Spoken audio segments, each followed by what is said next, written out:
started, Doogie and I had coffee one day and talked about who might end up writing the history of that time period when he and his dad were building boats, and I volunteered to put together something. I figured it would be a photo album and take me about 3 weeks and it'd be done.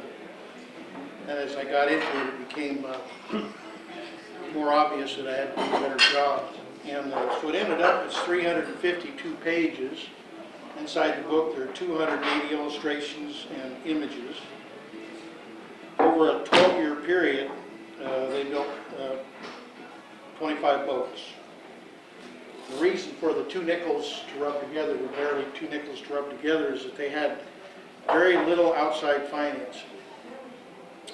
It's not by choice, but you've got to think about what it was like in the 60s and 70s here. This was still a logging town, and building these kind of boats was not something the local banker had in his wheelhouse.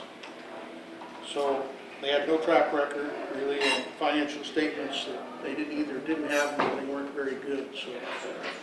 So the book is a celebration of special personalities and a tribute to people who work with their hands and use their heads. And it's a story about how when somebody gives their word, it's a contract. And that's the kind of people that those guys were. Anyhow, so we start the slideshow. We're going to go, I'll tell you some stuff about what it took to write the book here in the first part. So here we've got just some of the statistics that came out of a much larger spreadsheet. So I had built a spreadsheet that had every single boat in it, who owned the boat, where it was home ported, what it fished for primarily, who owned it. Some of the boats were owned by 4, 5, 6 different entities. And I thought this was an interesting slide that everybody here might be interested in. So I don't have a pointer, but stay out of the way just a little bit. So you can see here what the fisheries were. So 28.8% of the fisheries were salmon, and that was troll salmon or seine salmon or gillnet salmon, but it was salmon fishing. Shrimp was 21%, halibut was 20%, and this is dollar volume. Crab 17%, and tuna 10%, and then research. They built 1 research boat. And if you look at the values, these numbers here represent the value of the contract when the boat was sold. So this was from 1969 to 1981. Total contract value was $4,700,000, of which $2,300,000 went to Alaska, $2,180,000 went to Oregon, $220,000 went to California. If you adjust those for inflation, it's $35 million worth of boats if you bought those boats today. And here's the years over here, which years were the boats delivered. So the best years were 78, 79. And then little micro stuff like the engines. You had 9 Volvo engines, 7 Caterpillars, 4 Jimmys, 1 Isuzu, 4 Chryslers, 1 Cummins, and then 1 boat we couldn't figure out what was powered by. So the next slide, please. So I divided the book into 3 sections. So part 1 is the Freeman story, and then the boats themselves was part 2, and then part 3 was outside influence, because every time you hear somebody tell a story, they always want to pound on their chest and make it sound like they did it all by themselves. And there's a lot of outside influence, and when you read through these stories, if you read through the book, you'll see that there are a lot of influences that came from different places. This is a summary sheet that I kept track of. It was a rolling outline. Next slide, and then you can see this is just the Freeman story part of it. You can see there were sub chapters inside of each one of the chapters.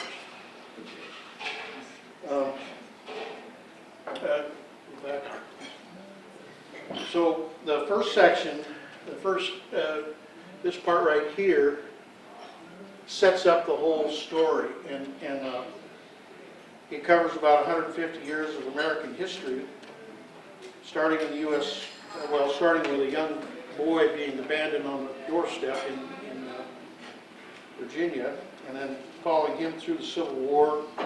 He got shot by a charge that was led by George Armstrong Custer. And we, in our research, some of you remember Clay Feeder. He used to live here. He helped me. We could track to within a few hundred feet of where that shot was hitting. We were able to get that close to where he was. Went through the Dust Bowl, hobos. Ed Freeman ran away from home and ended up as a hobo for several months to get out here to the West Coast. He ended up in Powers, Oregon. He worked in logging equipment and found his way to the Oregon coast. And then the first part also kind of talks about what's going on out in the Puget Sound in commercial fishing, and then it highlights that. Second section, now we can go. The second section is just about each boat, and there's pictures of the people that own the boats and the boats under construction and being used and that sort of thing. And then the third and final section, as I mentioned earlier, about these other outside influences. What I put together here in the slideshow, we're going to go kind of quick now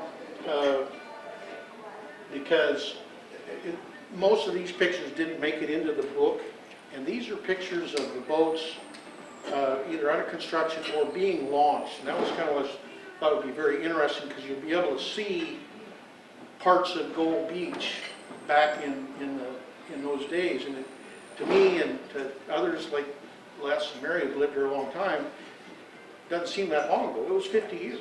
It was 50 years ago. This is the first boat they built. It was a Rascal. It was a steel hull, and this is inside the shop building. You'll be able to see some pictures here as we go along. The shop building was, the original boatyard was on the corner of Hillcrest and Call. And that is down behind the pizza parlor in the middle of town. You're just down over the hill, and there's some storage units there. And that building is new. So this building that they built the boats in was a different building. So what year was that about? 69. 69 through 81. But most, the boat, let's see, I think, so 77, we started building boats in the Sauce Brothers building also. So, but most of the boats up till 77 were built in the building down at the corner of Call and Hillcrest. So next slide. Another picture of the Rascal. This is the same hull. I grouped these by the same hull.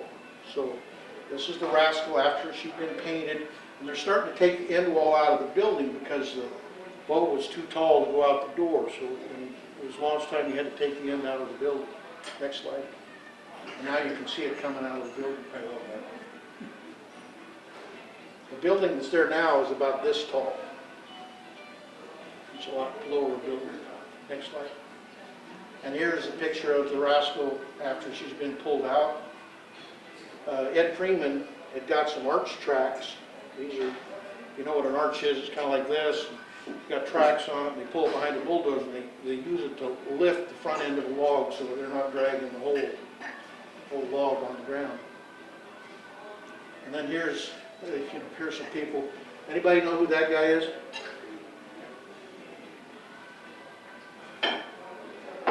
Bob Van Leer.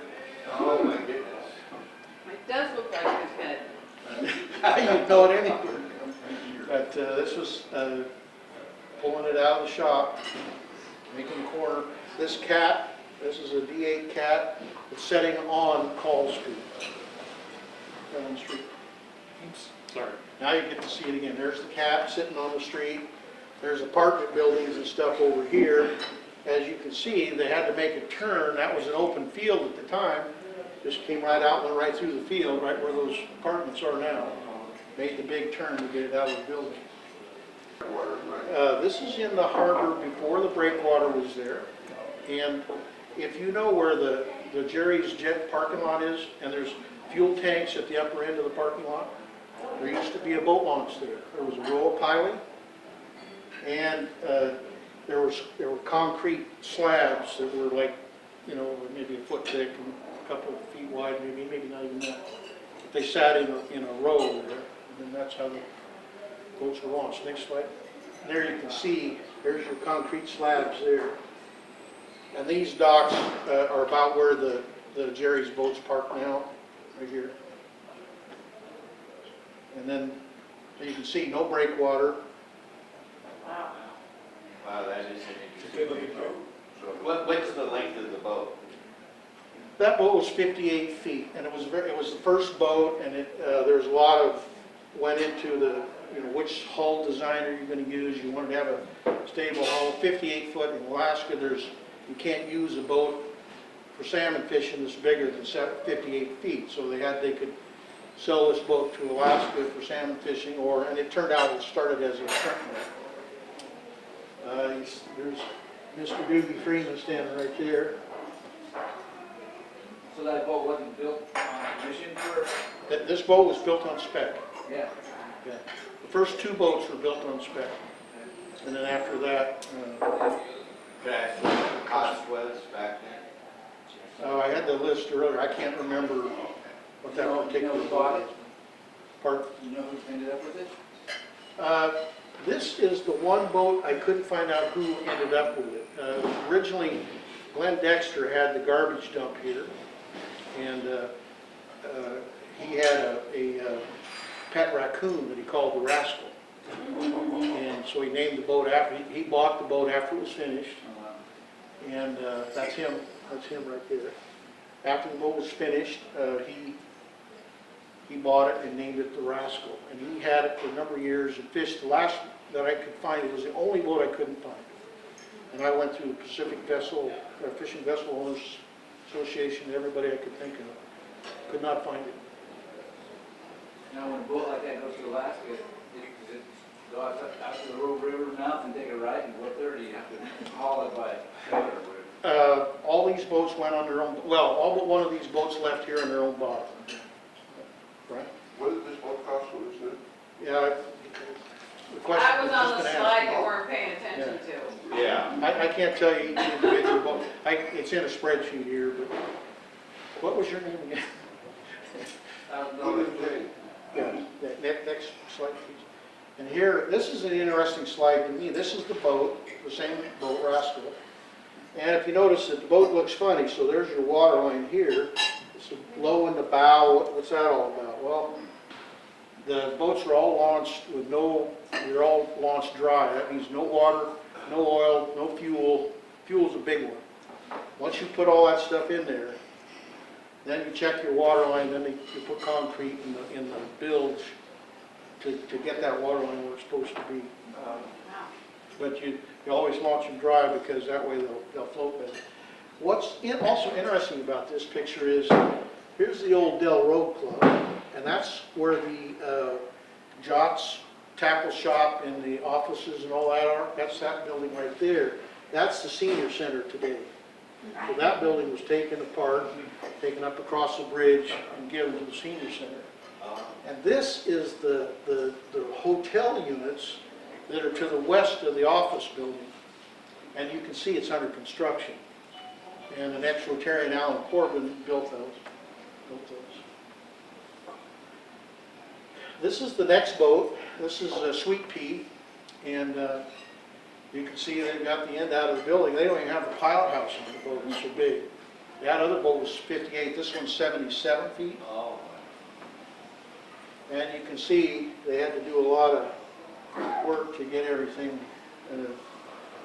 where it would come out of the shop right. This is down by the airport, so you got to get it to the water somehow. And so the idea was you go down Call Street, and there's that airport road. Is that what it is?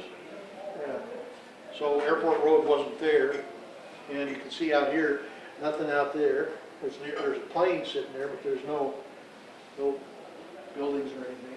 And you just chug down, just tow it with a cat all the way to the water. How long would it take to make a ship like about a year. Yeah. This is an interesting picture here because this is where the boat ramp is now, where everybody launches their boat. You see the end of the breakwater, no breakwater in here. And these, that's, you know, the buildings where the port compound is now. But this was their boat ramp, and they had to build it. Every time they went to build or launch a boat, they had to build a ramp. And I think that's Doogie sitting right there, kind of clowning around a little bit. And you can see the picture date, May 1972. And here we are at high tide, and nobody wants to be on the boat when you launch it because you don't know what's going to happen. You're going to see that in a little bit. But once you get it to where it's in the water safely, then they put a ladder up there and people are going to get up there on it. So you say that 2 years build that boat, how many people were actually working on it? When this boat was built, it was Doogie and Ed, Jerry Thomas, and Zip Fender. Those are the main guys. Next slide. This is the next. This is the Baltic Sea. This is a schooner. We're getting ready to pull it out of the shop. Again, you see, take the top end out of the thing. This building is actually down at Hunter Creek now. So we tore this building down, laid it on the ground for a few years. We sandblasted and painted it, put it back up. It became the first part of the foundry that they. Duke and I doubled the length of the building after this one. So that's where the foundry is in Hunter Creek today, in this building. Next slide. This is Wayne Adams, right there. Holding the thing. There's Wayne Adams right there, and there's Kent Crook right here. And now Kent Crook is working for there. Now, is this steel too, or is this aluminum? This is aluminum. Is it first aluminum or No, the Sweet Pea? Sweet Pea had an aluminum top house, and then had a steel hull, and everything was just so much cleaner and easier, faster, everything. Let's build the whole boat out of aluminum. There's Kent. Again. This is just coming out of the shop and making the turn. Call Street is right here. So what's the length of the Baltic Sea? Pardon? The length of that one? 67. There's Kent Crook, Doogie Freeman as a young man, and Ron Adams. There's Ed Freeman right here, and he's taken position to be able to tell that cat driver what to do. Doogie's right there. And there they are, Doogie's going, whoa, and Ed's going, all right. Cool. This picture was on the cover of the National Fisherman magazine, which at the time was a big deal. And, this is the Paradise Bar boat. What year was that boat built? That would have been 74-ish, 75. Thank you. This is all the boys driving that boat right there. I'm driving this boat. That's Tim O'Dwyer right there. Got a little different color on his hair. And then this is Joe Ullman, and this is the Curry County Sheriff's boat. Then this boat was built for, the other boat was, the Baltic Sea was built for Elmer Hedberg, Brookings. This boat was built for Fritz Starkweather, who was a local guy. He had a thing with Early Times. His mother told him she would finance the boat if he would quit drinking. And so he took the treatment and quit drinking. He never did take another drink, I'm told by his brother, although that didn't stop him from experimenting. But that was the name of his boat, the Early Times, next picture. And there is the Early Times on its way to be launched. This is by the port. Which Starkweather was that? Fritz, he's passed, he's dead now. Yeah. He died down on the airport on a racing motorcycle. What was his brother's name? Paul. Paul was into fishing as well. Yes, and there's pictures of Paul's boat in here. Next slide. There were a number of boats built for Port Orford. This is just a generic picture of the dock at Port Orford. And then this is the, something going on. This is, both these boats are Freeman-built boats. This is the Nasica, and that's the Eclipse. Both of them were Port Orford boats. The Nasica was lost in a tragedy after thousands, maybe 20,000 trips. It had been loaded heavy, a little higher than this, and then they put their bait up on top of the hull, and they went out and opened a day up at off of Newport, and the boat flipped. And they lost that. This boat is still next slide.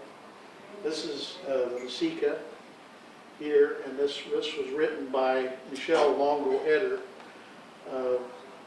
She is an attorney, and she and her husband owned the boat, and her son was lost on the boat when it flipped over. So she wrote this book in memory of her son. If you want to read a book about and learn about commercial fishing, that's a good book to read. Salt and Herb. This is another boat. This actually, I should have it before. Now this is the Eclipse. Yeah. So if you went back to the Eclipse, go back to that boat right there. Now go to back to the slide. So what they're doing to the boats is they're going in, they can modify them. This boat's had sponsons added to it, which means they widen the boat. And then they put this big bulbous bow on it, which it stabilizes the ride.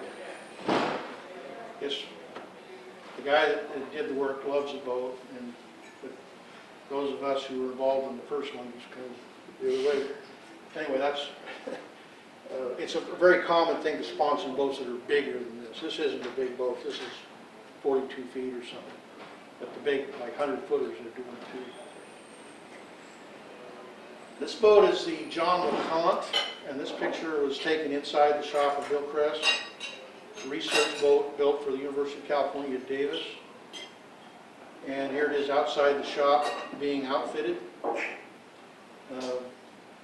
And then this is towing it to the water. That's me standing right there. We're towing it. I'm trying to, in lieu of calling the power company.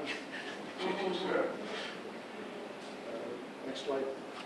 And this is Troy trailer. Well, you ask about, you know, how do they get to where they're going? Going to Lake Tahoe, it's hard to get there on your own bottom. So it had to be able to unbolt the wheelhouse or the flying bridge around the top. This is taken down south of the Klamath River. When you get down in those stretches between Klamath and Eureka. And then this is when it got to Lake Tahoe. Getting ready to launch it. And then in service, this is Al Gore, Bill Clinton, and this is Bob Richards. He ran the boat for 33 years. And this is Charles Goldman, Dr. Charles Goldman. He's the guy that we cut the deal with to sell the boat. He ran the research department at Tahoe. So they're showing you there. Now you can kind of see, when you see the boats, it's kind of hard to figure out what it is they do. Well, here they are. They've got a trawl, and they're trawling to see what kind of shrimp and what kind of stuff is in the water. I think that's an interesting picture. That's the same boat. This boat, we had several boats that had good publicity. This boat was in the National Geographic magazine. Well, there you are, built in Gold Beach right there, and then they're going through their research. Well, now this is the Larissa M, and then that's the Nancy Jean back there. Both those boats were built at Hillcrest and Call, and they're being outfitted here in this picture. And this is just another outfitting picture. This is down, getting ready to launch the Larissa M. Here again, you see, here's your gravel boat ramp. And then it was always a big deal. This is Ed Freeman helping this gal. They've got you're there to break the champagne. This is Eugene Myers. He was the dentist that owned the boat. And then this is his son Sam, who ran the boat and later ended up owning it. But Ed's helping her with the champagne bottle. There's Wayne Adams standing on the side of the boat. And then it's bad luck, but she swung the thing down there, didn't go hard enough, and didn't break. You're supposed to break it. If you don't break it, it's bad luck. That boat's still in service. It's clear out at the end of the Aleutian chain. And this is some exciting times at the boat launch.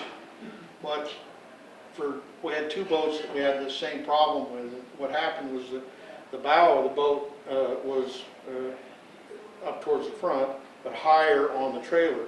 And as the back of the boat floated, the bow was pushed down and it sat on the trailer. So as you got down a little bit further, pretty soon you got a little pivot point, and then the whole thing's going to just lay over. This guy right here is probably the most nervous guy. This is Wallace Wade, that's Bill Fleener. Bill sold us all the Volvo engines. There's Bill again, Wally again, and then and that's me out there running the boat. Nervous, keep going. There you go. This is the Lauren K. And now this picture is inside the Sauce Brothers building. And this is just a picture of the boat in construction. And then this is, pulled it out. And then that's the boat in service today. That's up in Bristol Bay. This boat is the Miss Aries, and she was built in the Sauce Brothers building also. She was a twin-engine boat, and with a tunnel over the top of it to get the props up inside of it a little further. And then this is an interesting picture to me. It's not the greatest photo, but the content is here. These dolphins, that's what you call a group of piling, they're dolphins. So you got dolphins here, dolphins there. This is right in front of the Sauce Brothers building. Today there's like 2 or 3 little stubs sticking up. But you can see, here's the Ballad, which is another boat you'll see in a moment, and then the Miss Aries that we saw earlier. And the boats were outfitted there, and it was very common that there was docks in there, very common that boats were tied up over there. There's nothing tied up there anymore. You asked about Paul Starkweather. This was Paul's boat, the Nancy Jean. This is being outfitted over on in town, Hillcrest. And there's Paul. And this is on the way. This is that boat launch. The boat launch is about right here, just behind it. That's over here today in the port. Is Paul still alive? Is he around? Paul's still alive, yes. Yep. Where does he live? He lives in Ophir, Starkweather Road. Starkweather Road, clear at the top. He's got a beautiful setup there.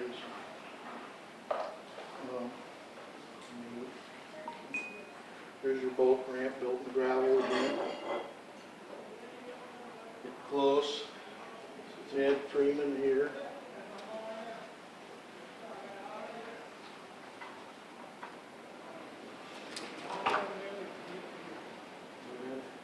It's interesting to see how few trees there are over there in Weatherman Hills. Yeah. Now it's interesting when you look at a lot of the really old pictures of Gold Beach, there are no trees on any of those hills up there. This is the Nancy Jean just a year or two ago up in Charleston, same boat. This is the North Beach. It was built for the Kleinas up in Port Orford. This is alongside the shop where it's being outfitted. You see a lot of the guys people have built the boats. And one thing that's for perspective, well, this is Steve Klein here. This is his boat. Those boats, even though, maybe it's $65,000, which doesn't, it's a lot of money, but it's not. In those days, that was the largest investment those people had ever been involved in. It was a big deal for them. So, most of them, by the time they were doing this, they were out of money and doing a lot of the work themselves to try to get the damn thing finished. And this is another boat launch. This is an interesting one. You can see that it's just splattered the champagne bottle and hit stuff all over everywhere. That's Doogie, right here. This is Steve Klein. That's Steve's dad. And if any of you know Zip Fendrick, that's Zip Fendrick right there.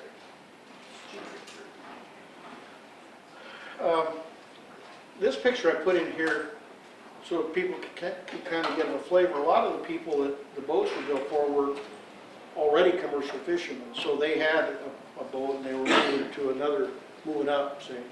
So this was Jerry Everman right here, sitting there, and this was the Naya. This was his boat.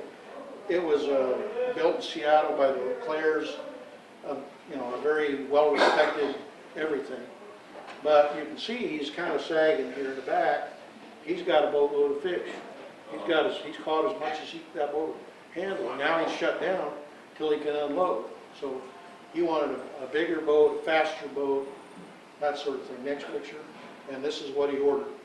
And, that's Wayne Adams here. This is as it comes out of the Hillcrest shop. There's Jerry Everman again. That's Doogie. And this is Doogie, Wayne Adams, and Ed Freeman. This is, and here we are back at that old boat launch that isn't there anymore. There's the launch. Let's see, going into water. There's the next couple, this slide and a couple more after this are interesting because the way the bay is silted in, you know. This is right in front of the top deck. Cafe is like right just out of sight. Back in years where Chris Young, I think it's Patrick Hollinger owns this now. That was the old an old cannery building in there. But this boat, 45 feet long, draws 5 feet of water, is running right through where there's a sandbar today. Next picture. And here he is up against the Sauce Brothers dock, and you can see he's just maneuvering around. There's another boat there. I don't know whose boat that is. That's right in front of the Sauce Brothers dock. There's lots of water there. This picture is straight out from Lex's Landing. You know, big shallow spot here, and he's just cruising along. So then here's the old and the new. I took this picture in Kodiak when we first got this boat up there, and he had some gear on the old boat that he wanted to transfer onto the new boat. So here they are, the two boats nose to nose. He had sold this boat to somebody else. So that's, and then when you know, you've got to work on these boats. This is in Kodiak, and we had to pull the boat to do some work on it. So that's actually downtown Kodiak. This picture is the Osprey inside the building at Hillcrest. And here we are headed towards using the 988 front end loader down by the airport. And there's your gravel boat ramp. And we are lining up to go in the water. Breaking the champagne successfully. And here we are with our boat launch. This is Wayne Adams is right here. He's got stories to tell about that moment. That's, again, that's me driving. There's Tim McGuire in his younger days.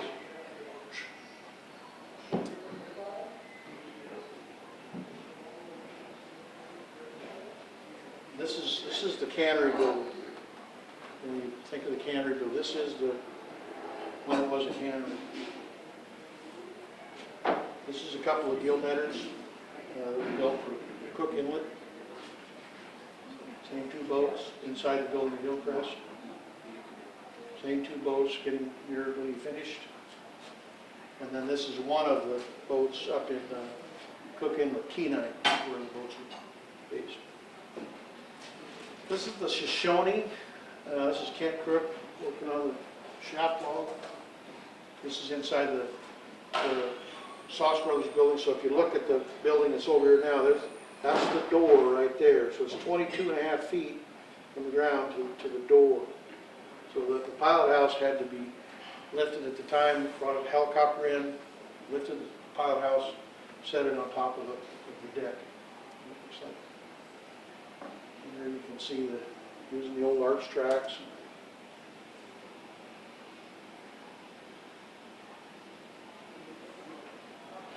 can kind of get a good view of it there. This is leaving town. That's crossing the Road River Bar. And then this boat, the Shoshone, between the Fognac and Raspberry Island, there are two islands that are just on the north of Kodiak, ran into a rock and did some damage. The next picture, see, caved in. This is the keel cooling and all that. This is the water line is like right here, big gouge down there. And they put a patch, don't show them right yet. So they put a patch over that and drove it from Kodiak to Crescent City, and we put a team of people on it and rebuilt that whole section of the boat, took it back to Kodiak. 2 years later, guy fell asleep on watch out by Dutch Harbor, ran it into a rock pillar and sank it. And that's the end of that boat. So, that's Ed Freeman. He's working on a main guard around the transom of the boat. And then this is the wheelhouse for the, I believe that's for the Ballad. Next picture. There's the Ballad. See now. Another picture of it. They build it. By now, if you're over on the north side of the river, there's a little cove there by the Coast Guard station. So that's you have to go down in there and build a ramp. And Bo, was there always a crowd when you were putting a boat in? it was like people coming to look to see the disaster. You know? Oh. They put it. I don't know whether. But no, it was always a big deal like that. Wow. Yeah. There's Doogie up there.